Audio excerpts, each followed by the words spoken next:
Hola a todos, muy buenas tardes, espero se encuentren todos muy bien y el día de hoy vamos a hablar un poco sobre lo que es la interacción entre el ingeniero geotécnico, muy conocido en la práctica como ingeniero de suelos, y el ingeniero estructural para concebir un proyecto sobre todo con naturaleza sismo resistente y ver el camino que se recorre para llegar no solo al contexto sismo resistente, sino incluso a la interacción entre ambos profesionales, lo que es la transferencia de información y el cómo deberíamos ir mejorando nuestros procesos para que definitivamente lo que entrega el geotécnico al estructural sea lo que él necesita, pero que adicionalmente la información que suministra el ingeniero estructural, el ingeniero geotécnico la puede utilizar para el desarrollo de sus análisis ya con naturaleza geotécnica e integrarla con la estructura.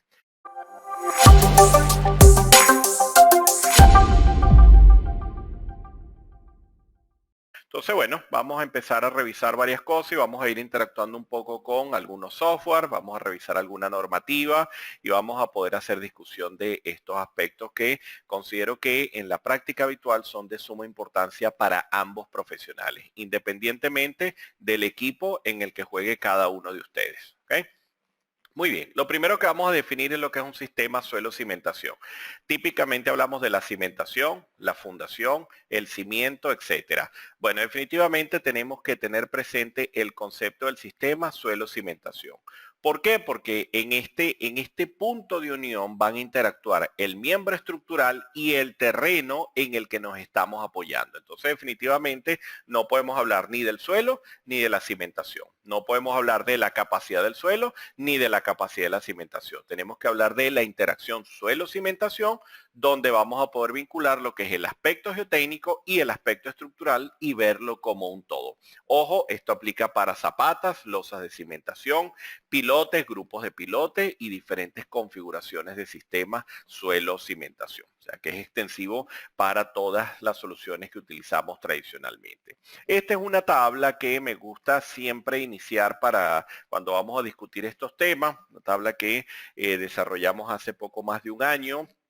Es una analogía muy sencilla de lo que estamos acostumbrados a hacer y que lo llamo acá en el pasado y lo que ya debería ser el presente. Y ya para no hablar de cosas a futuro, sino simplemente lo que deberíamos estar haciendo actualmente.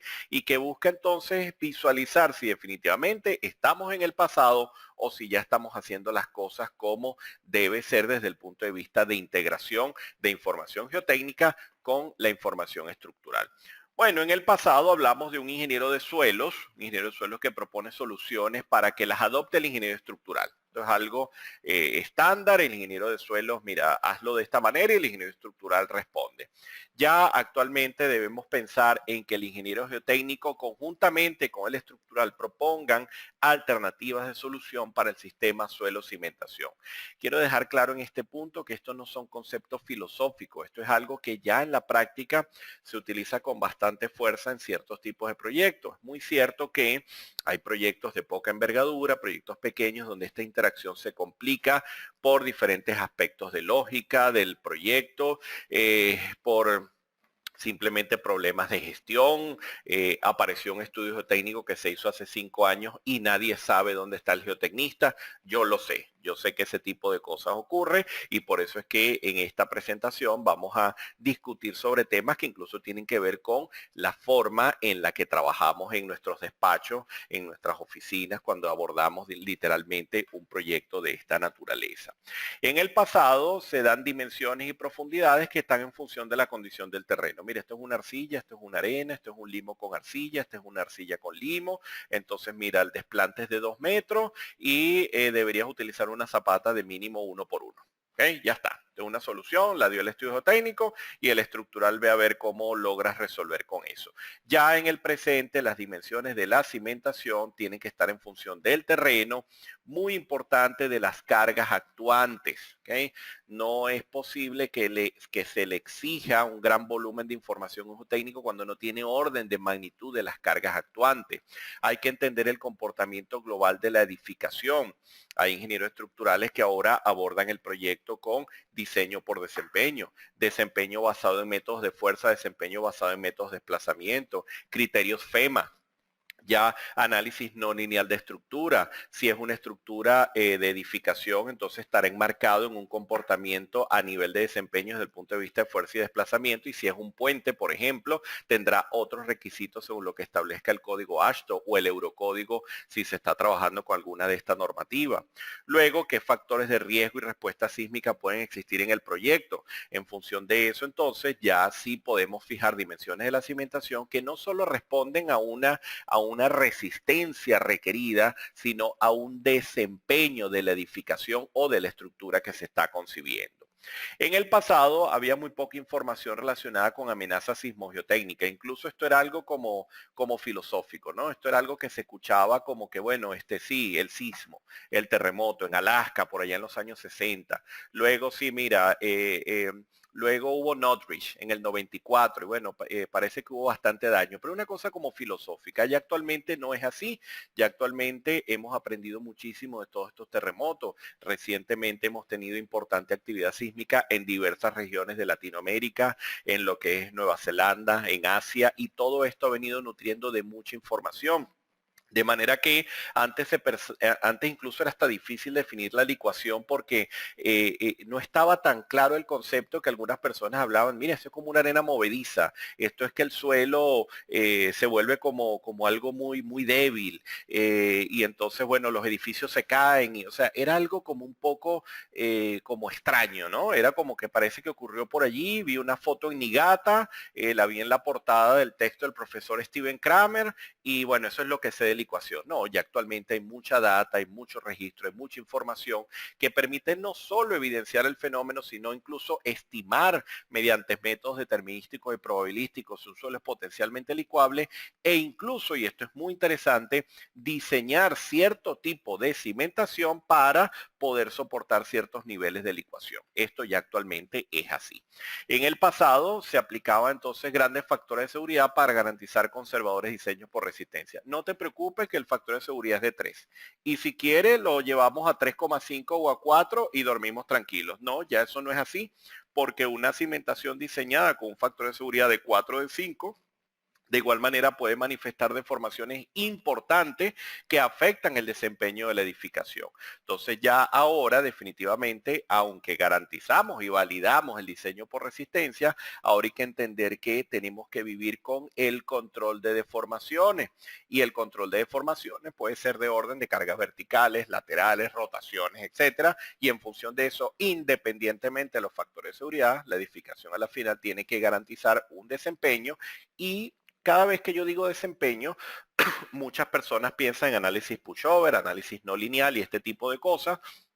Y hay que entender que el desempeño inicia desde la aplicación de cargas estáticas, ¿okay? Porque definitivamente una estructura que esté sometida a grandes deformaciones por cargas estáticas o de naturaleza pseudostática, finalmente va a tener problemas por deformaciones, aún con cargas gravitacionales. Entonces, y esto es desempeño estructural.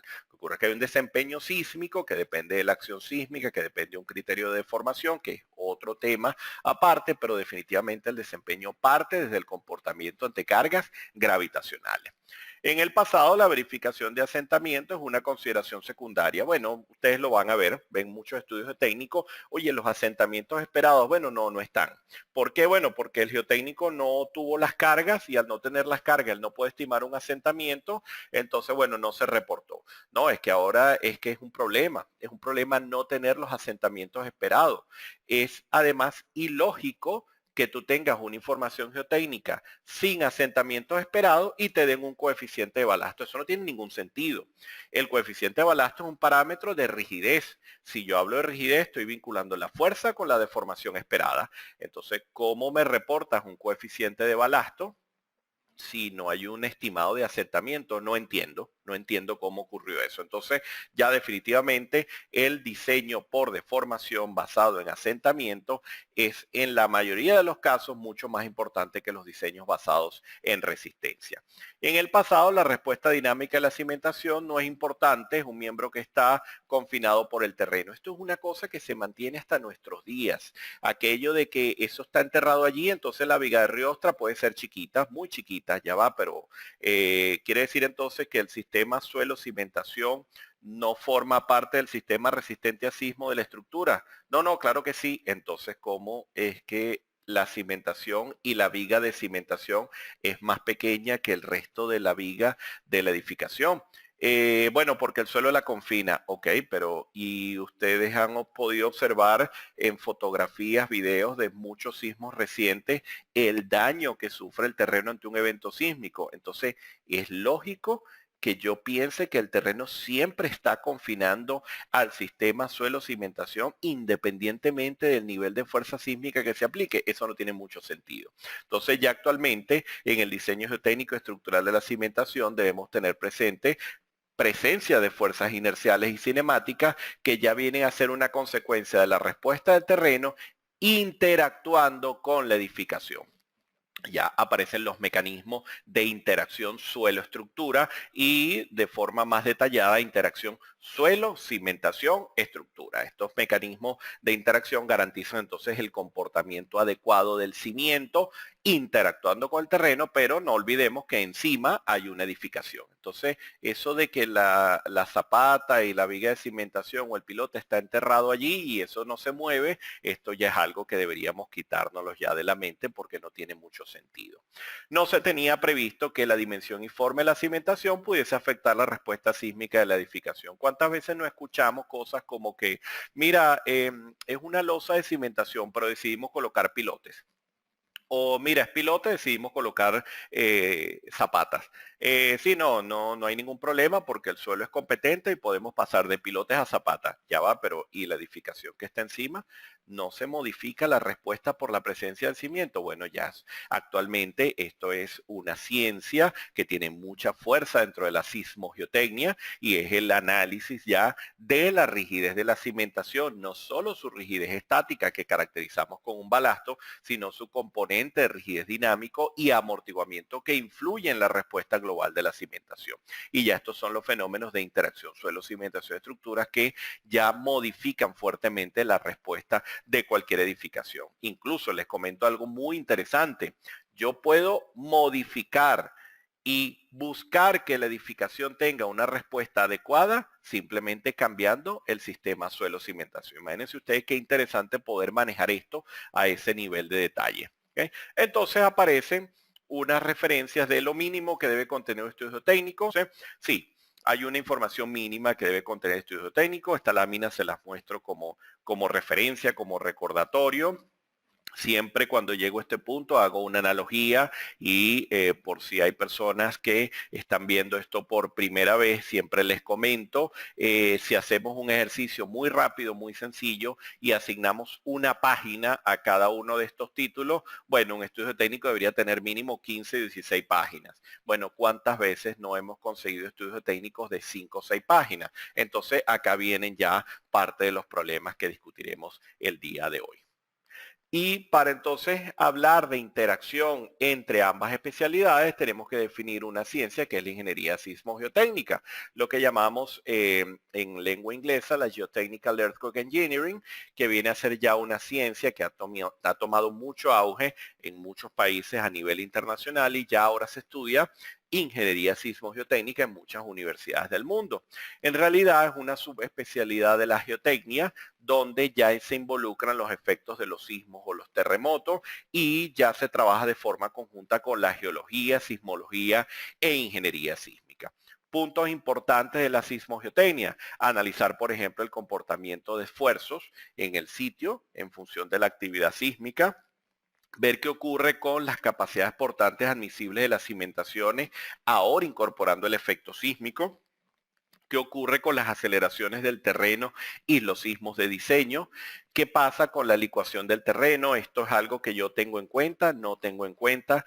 Se lo debo exigir al geotecnista. El geotecnista por cuenta propia lo dice. ¿Cómo funciona eso? Bueno, todo esto tiene que ver con lo que sería la sismogeotecnia como tal. ¿Ok? Ya luego, por ejemplo, el cálculo de deformación. Esta es una de las cosas más complejas de la sismogeotecnia porque mucha gente cree que cuando hablamos de un terremoto, bueno, yo voy a calcular los asentamientos que deben ser muy altos. Bueno, si los asentamientos son muy altos es porque hay un fenómeno de sismo amenaza en el sitio que puede ser, por ejemplo, licuación o sensibilidad del suelo. pero no necesariamente yo en un terremoto espero grandes deformaciones, sino al contrario, si se trata de un terreno competente, un terreno que tiene la rigidez suficiente para soportar la acción sísmica, no necesariamente las deformaciones son elevadas, porque incluso lo que ocurre allí es que tenemos un ciclo de acciones, tenemos una fuerza cíclica que incide en la edificación y en el cimiento, y estas fuerzas cíclicas se manifiestan mediante deformaciones pequeñas que se traducen en grandes fuerzas dinámicas, pero que llega a ceder si el terreno manifiesta alguna debilidad de las que hemos mencionado anteriormente. Entonces, en ese caso, podemos tener ya un potencial de colapso, podemos tener presencia de grandes deformaciones. Pero entonces ya aquí estamos vinculados a otros problemas como la licuación, la sensibilidad, la colapsabilidad, etcétera. Entonces tenemos que tener muy claro porque no necesariamente tenemos que pensar en un sismo y pensar en deformaciones de 20 centímetros. No, no funciona de esta manera. Esto ocurre si estos suelos manifiestan ya ciertos rasgos, ciertas características que hagan que se esperen grandes deformaciones y tiene una forma de atenderse este tipo de comportamiento. Hemos estado acostumbrados tradicionalmente a resolver nuestras estructuras de esta manera. Y también quiero hacer una aclaratoria acá importante porque he escuchado también recientemente cosas como que no, esto ya no se usa. No, eso no es así. Esto es una excelente solución para el análisis de nuestras edificaciones, estructuras, etcétera, cuando definitivamente al evidenciar los fenómenos de interacción sobre la estructura nos damos cuenta que son prácticamente despreciables y es perfectamente válido utilizar la consideración de base rígida o indeformable y no hay ningún problema y que constructivamente podemos hacer mediante una cimentación típica como esta o un pilote o un grupo de pilotes, no hay ningún problema. Lo que ocurre es que cuando ya aparece el fenómeno de interacción y nos damos cuenta que la respuesta del terreno tiende a afectar fuertemente la respuesta de la edificación, entonces ya las nuevas tendencias nos indican que podemos pasar a sistemas como estos, donde ya algunos códigos han sido vanguardistas en cómo incorporar este tipo de soluciones, pero también tengo que acotar que aunque es una ciencia que nace de finales de los 70, basado en lo que ocurría en equipos dinámicos, todavía hay mucho que aprender de interacción dinámica, suelo, cimentación, estructura. Sin embargo, las nuevas tendencias nos indican que ya podemos pensar en analizar estas cosas, pero siempre soy partidario de lo siguiente. Si la forma de asignar estas rigideces estáticas y dinámicas no la conocemos a plenitud, entonces de verdad, y lo digo muy tajantemente, entonces es preferible trabajar con la solución tradicional, ¿ok? Porque para llegar acá hay que tener entonces pleno conocimiento del terreno, de la respuesta de la cimentación y de la edificación. Entonces pareciese que en este punto de la presentación, pareciese que estoy indicando que el geotecnista debe saber de estructuras y el de estructuras debe saber de geotecnia. Sí. ¿Por qué? Porque si ya se estudian ciencias como la ingeniería sismo-geotecnia, estas son ciencias que vinculan a ambas especialidades en el punto de unión entre la superestructura y la infraestructura y ya de forma conjunta atienden el problema de manera global. Y a eso es lo que estamos apuntando en la actualidad y en lo que vamos a estar revisando. Hay nuevas tendencias donde pensamos que las cimentaciones se deslicen. Hay sistemas de losas deslizantes que se han probado en investigaciones. Estas imágenes que están acá en particular son de unas investigaciones que desarrollamos hace poco más de 2 años, donde logramos diseñar cimentaciones tipo losas que pueden deslizar sobre el terreno y donde podemos considerar entonces mecanismos de control de empujes laterales sobre el cimiento y adicionalmente lograr solucionar este comportamiento ante las fuerzas inerciales que allí se producen y poder considerar toda esta rigidez que se observa acá en la base de nuestras edificaciones y hacer análisis de interacción bastante aproximados a lo que pudiese ocurrir. Ojo que esta es una de las tantas soluciones que podemos abordar porque en este caso estoy hablando directamente de losas de cimentación, pero que podemos de igual forma hacer una analogía de rigideces estáticas y dinámicas con zapatas, con pilotes y con grupos de pilotes, porque funciona de la misma manera. Entonces aparecen nuevos retos que tenemos que ir revisando, como les decía hace un momento, dependiendo de hacia qué equipo jugamos, si jugamos al equipo de los geotecnistas, si jugamos al equipo de los estructurales, pero aparecen entonces nuevos retos para nuestros proyectos. Definitivamente, y esto parece algo filosofía, pero es que no puede ser que actualmente exista tanto problema de diálogo entre geotécnicos y estructurales. Esto no tiene ningún sentido con la globalización, con la internet, con el Skype, con webinar, con el WhatsApp, etcétera. No puede ser que no haya un diálogo adecuado entre geotécnicos y estructurales. Esto tiene que ser ahora la clave de todo esto que estaremos hablando el día de hoy. Definitivamente estas dos personalidades tienen que comunicarse y tienen que transferir la información. De repente alguno considere que el otro le está dando información de más, bueno, no importa, pero es que tiene que haber adecuada transferencia de información porque ahora ya no hay excusa para poder garantizar un mecanismo de transferencia de datos entre un profesional y otro. ¿Okay? Podemos ir trabajando con listados, con checklists de información que debe entregar el estructural al geotécnico. Esto sería interesante e incluso después de esta presentación algunos de ustedes pueden hacer un ejercicio y pensar, bueno, mira, yo trabajo en un despacho de ingeniería y tengo a 2, 3 ingenieros que trabajan conmigo, otros proyectistas, etcétera. Vamos a hacer una lista de lo que vamos a entregar a un geotécnico cuando nos toca hacer naves industriales.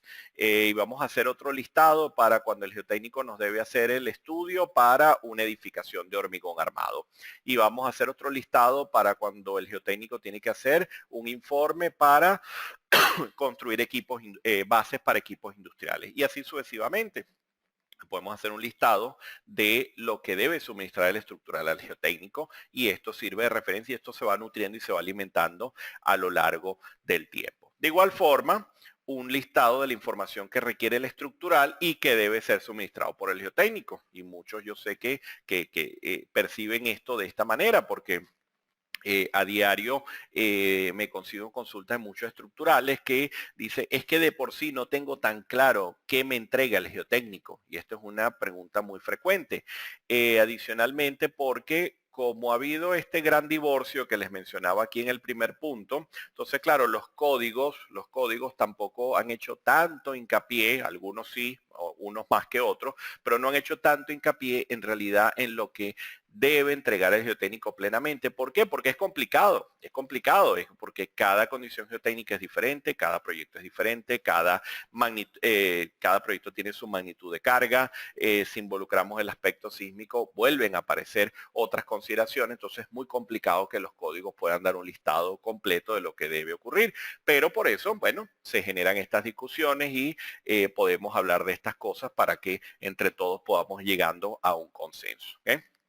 Incluso tener formatos donde podamos tener una idea de cuáles son los parámetros estáticos y cuáles son los parámetros dinámicos. Esto es parte del problema que existe actualmente. No se entiende que hay cosas de naturaleza estática y cosas de naturaleza dinámica. Escucho, no les voy a decir a diario, pero sí muy frecuentemente escucho cosas como para hacer un análisis dinámico de una estructura y quiero considerar la interacción sobre la estructura, utilizo el coeficiente de balasto. Esta es una pregunta bastante frecuente. El coeficiente de balasto es un parámetro de orden estático. ¿Okay? Y las cargas que se utilizan para estimar un balasto son de naturaleza estática, pseudostática. Si yo quiero trabajar con parámetros en un análisis dinámico, espectral, y quiero considerar la rigidez dinámica en la base de la edificación, tengo que entonces irme al mundo de la dinámica de estructura y trabajar con parámetros dinámicos. Entonces, hay que tener muy claro lo que son los coeficientes de rigidez estáticos, los coeficientes de rigidez dinámico. Con esto ya se pueden perfeccionar lo que son las técnicas de modelado de cimentaciones. Hay software que trabajan con el concepto del balasto para modelar la cimentación y podemos considerar en estos modelos cargas de naturaleza estática o pseudostática. Y hay software donde me dice, mira, dame la rigidez dinámica, dame el amortiguamiento en la base de la edificación y puedes efectuar entonces un análisis dinámico espectral, incluso un análisis tiempo-historia. En ese caso estamos trabajando directamente con estos parámetros dinámicos. ¿Qué quiere decir entonces? Que podemos incluso ya pensar en ejemplos de fenómenos de interacción sobre estructuras con ventaja y desventaja. ¿A qué me refiero con esto? Hay veces que no es necesario complicarse tanto porque simplemente hay técnicas verificadas verificaciones rápidas para saber si la interacción influye o no influye en la respuesta global de la edificación. Entonces son ciertas cosas que revisamos, por ejemplo, a lo largo del diplomado, donde, mira, no existe algo, como dicen por allí, algún truco que me permita a mí saber rápido si vale la pena involucrarme con este rollo de la interacción sobre la estructura. Sí, hay procedimientos que permiten hacer eso, sí los hay.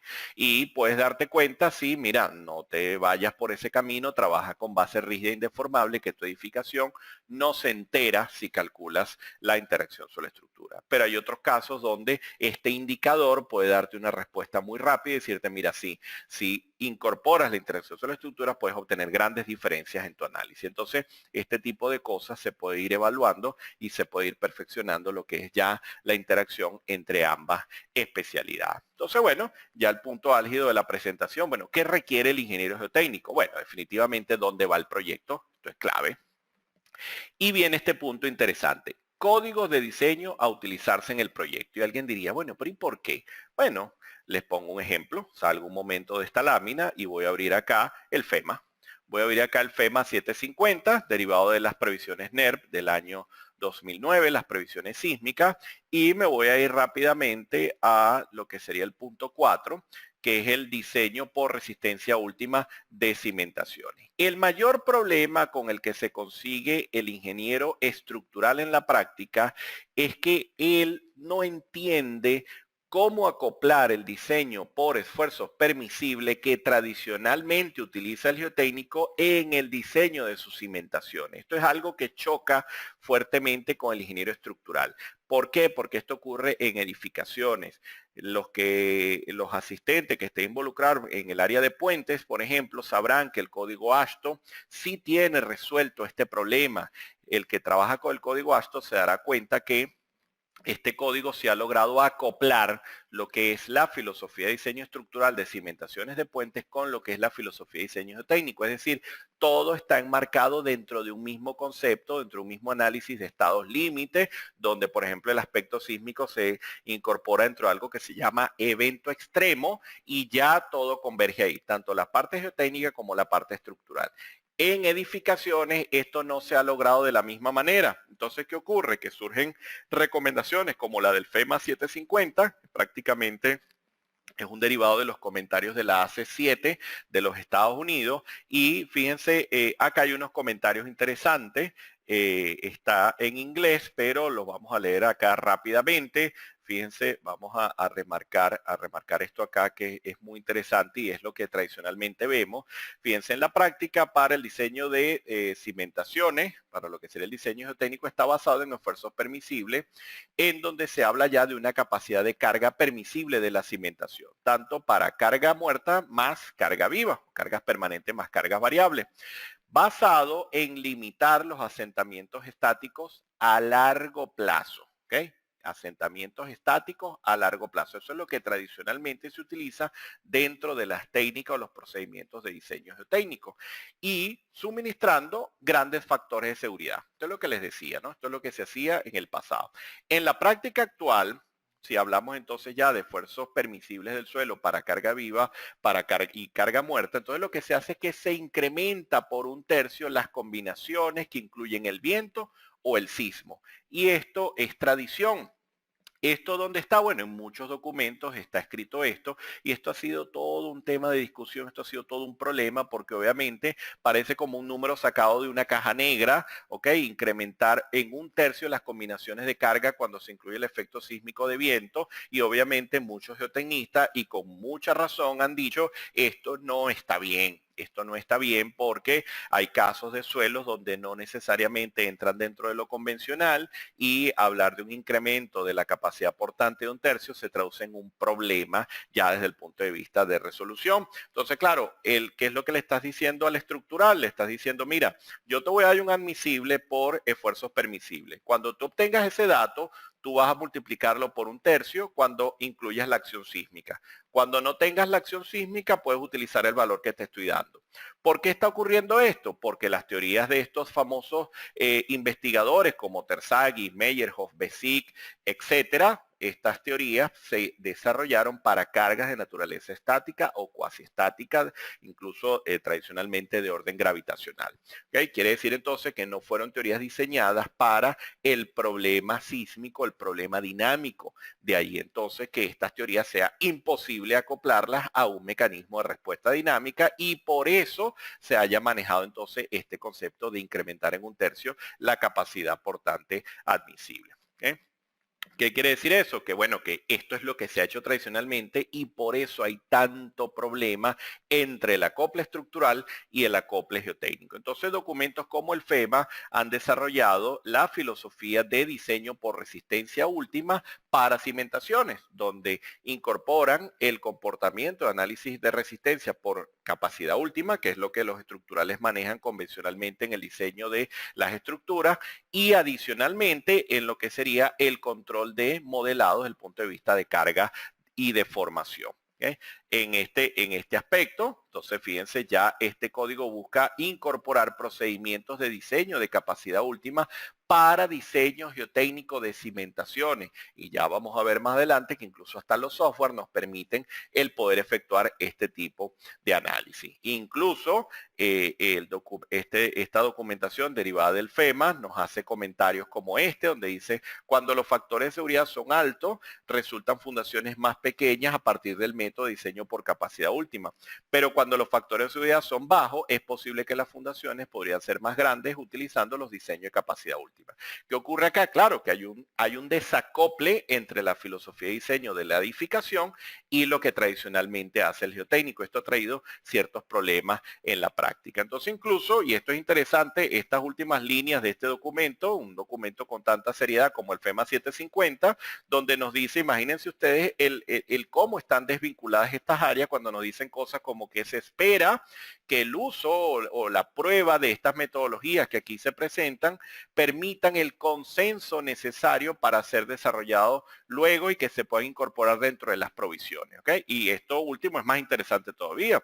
Se aprecia el feedback. ¿Okay? Definitivamente se ha querido ya desde hace ya prácticamente 15, 16 años, se ha querido mediante esta documentación que se terminen de acoplar ambos procedimientos. Como les decía, la AASHTO sí lo tiene bastante resuelto, el Eurocódigo también lo tiene resuelto, pero la documentación americana, específicamente la derivada por la línea de los que trabajamos con el ACI, los que trabajamos con documentación geotécnica derivada de estos documentos de diseño, ha sido muy complicado acoplar una cosa con otra. Algo que no me dará tiempo en esta presentación de conversar es todo el problema que hay con el modelado de la viga de cimentación, llamada viga de Riostra, que en realidad, bueno, el concepto de Riostra queda entredicho cuando la utilizas como parte del sistema resistente a sismo, si la comparas con el concepto de lo que se le define mucho en España como la viga de atado, todo este manejo de este elemento de conexión entre cimentaciones es toda una discusión muy interesante porque como el ACI no tiene un pronunciamiento formal desde el punto de vista geotécnico, busca llevarlo por un camino muy interesante para que finalmente tu viga de cimentación pueda ser diseñado como parte del sistema resistente al sismo y en este caso que la diseñes como un sistema especial a momento. ¿Okay? Entonces todas estas cosas, imagínense, son cosas que definitivamente el geotecnista tiene que entender para poder suministrar la información que definitivamente requiere el ingeniero estructural. ¿Okay? Entonces por eso ahora fíjense lo interesante que es saber con qué código de diseño voy a trabajar. ¿Okay? ¿Tengo algún objetivo de desempeño? Tanto desde el punto de vista estático como desde el punto de vista dinámico. ¿Hay algún criterio de aceptación y rechazo para lo que voy a hacer en mi diseño estructural? Todo esto es parte de la gran incógnita. Describir la edificación, definitivamente esto es clave. No podemos llegar a un geotécnico y decirle, no sé si es de acero o es de concreto. Esto es muy complicado. O sea, esto es poner al geotécnico en una posición muy complicada porque ni siquiera él puede decir que uno sea más desfavorable que otro, porque que en realidad si se van por la vieja guardia y dice, bueno, acero es más liviano, sí, pero ¿y si es una estructura de acero con arriostramientos concéntricos, donde tengo un problema de desbalanceos de fuerza entre los arriostres y donde tengo problemas de pospandeos en ciertos tipos de arriostres? O sea, imagínense ustedes la complicación de no quedar bien definido lo que sería el sistema estructural para el geotécnico. Y esto es interesante, esto a algunas personas les suena extraño, pero no debe sonar extraño. ¿Hay algún sistema de cimentación que usted desee? O sea, ¿usted cree que le iría mejor haciendo una losa o haciendo un pilote? O definitivamente a mí me gustaría que fuese en zapata. Esto lo puede tener en cuenta el geotécnico para plasmar su solución en el proyecto. Tolerancias de asentamientos diferenciales. En alguna otra presentación les he hecho referencia que el asentamiento total en realidad a mí no me dice nada, en realidad es el asentamiento diferencial el que me determina si la estructura se está comportando como debe, y ahí es donde debo pararme y controlar estos asentamientos diferenciales, y puedo jugar incluso con control de presiones de contactos para garantizar que estas distorsiones no me dañen todos mis elementos de fachadas o los elementos susceptibles de la superestructura. Y esto es interesantísimo. Indicar un aproximado al periodo fundamental de vibración de la estructura. ¿Por qué? Bueno, porque es que si el ingeniero geotécnico va a hacer un análisis sísmico, un análisis dinámico de respuesta entre la estructura y el terreno, él debe entender cuál es el periodo de vibración fundamental del edificio. Y algunos estructurales pudieran decir, bueno, pero es que yo tengo que hacer el modelo completo para saber eso. No, bueno, sí, para tenerlo exacto, sí. Pero si es una estructura, por ejemplo, aporticada, de 10 niveles, te digo que el periodo de vibración fundamental esperado está alrededor de un segundo. Y si es una estructura a base de muro, todos los códigos también nos indican una forma para estimar este periodo de vibración. Y si es a base de arriostre, funciona exactamente igual. Entonces, claro, si la estructura es muy irregular, bueno, probablemente sí haya que sentarse a hacer un modelado un poco más avanzado. Pero definitivamente estos son datos que podemos suministrar rápidamente al ingeniero geotécnico. Y definitivamente las cargas. ¿Okay? Definitivamente el geotécnico tiene que tener un orden de magnitud de carga para poder saber qué es lo que va a hacer con sus diseños. Los geotécnicos obviamente tienen que estar muy en sintonía con estas cosas que hemos venido conversando. Algunos de los asistentes pudieran estar pensando, sobre todo los estructurales, pudieran estar pensando como que, bueno, sí, todo esto suena muy bien, pero si mi geotécnico no sabe nada de esto, estoy perdiendo el tiempo. Es muy cierto, eso es muy cierto.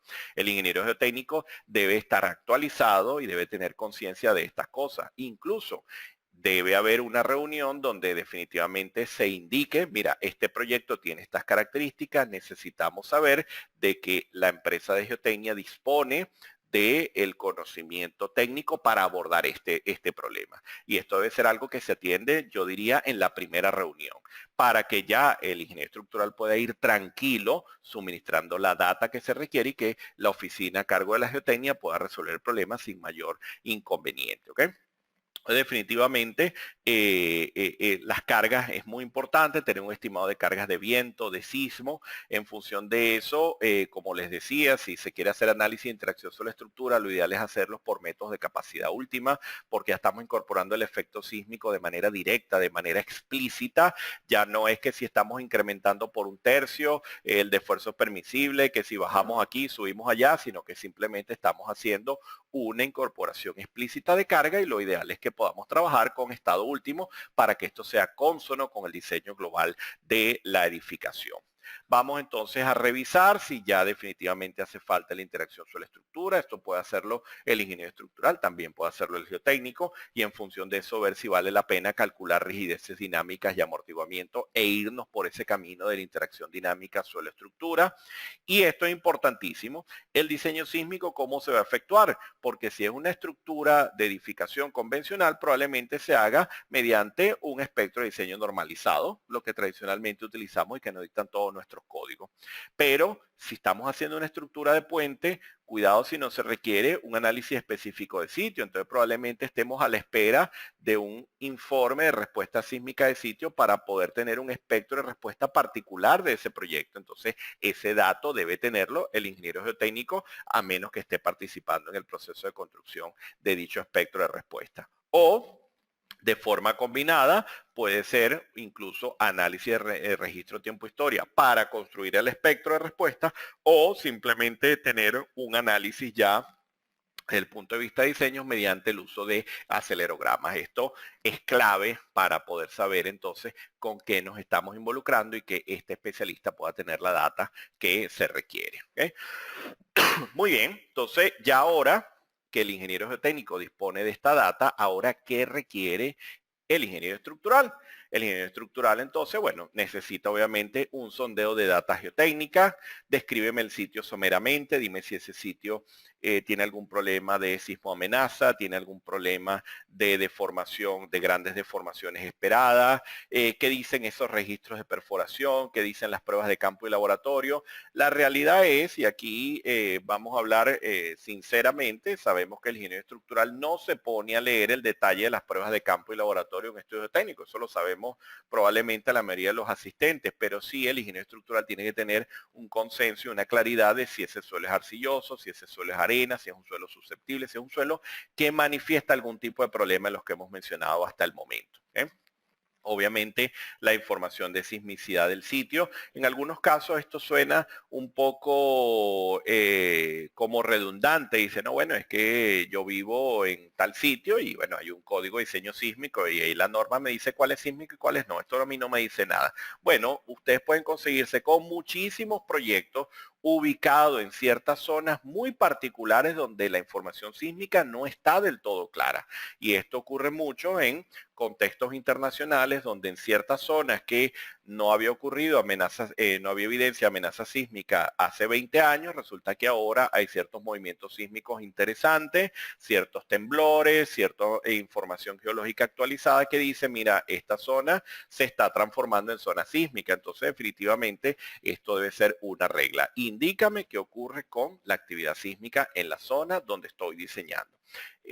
Muchos sitios que anteriormente no se pensaba en diseño sísmico, actualmente se está incorporando el requisito sísmico sin mayor discusión. ¿Okay?